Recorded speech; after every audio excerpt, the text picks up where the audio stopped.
Tule ei ole koskaan paikallaan, se on koko ajan liikkuvaa, muuttuvaa. Se on ikinä sama. Niin siitä voi aina löytää jotain uutta. Nuotiossa ollessaan se tuli pitää ääntä. Siellä palaa puut, räiksyy ja poksuu. Ja sit kun nostat sen tulen sieltä ylös ja rupeat liikuttamaan, siihen tulee vielä oma huminansa. Ja se liikkeen ja äänen yhdistelmä on kaikkein kiinnostavaa.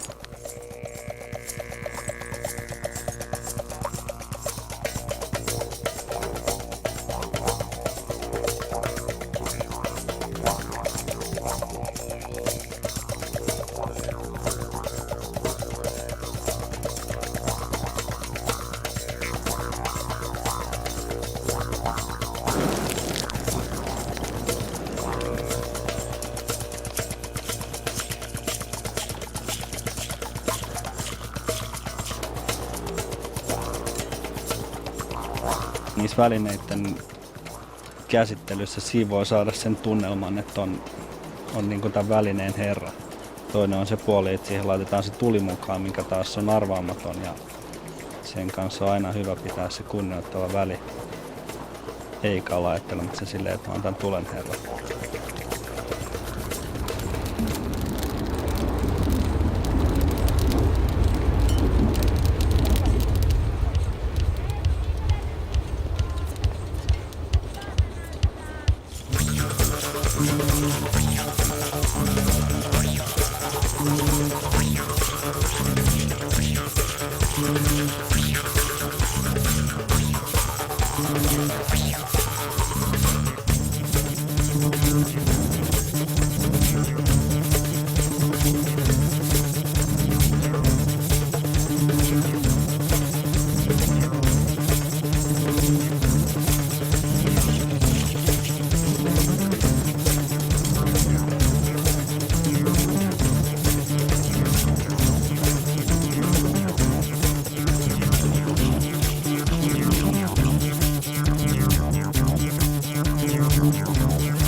Se ehkä tulta pelkää, niin sen näkee nykyajan nuorisossa, että kun opettaa paljon ihmisille, ne pelkää, ne ei ollut ikinä sen tulenkaan tekemisissä.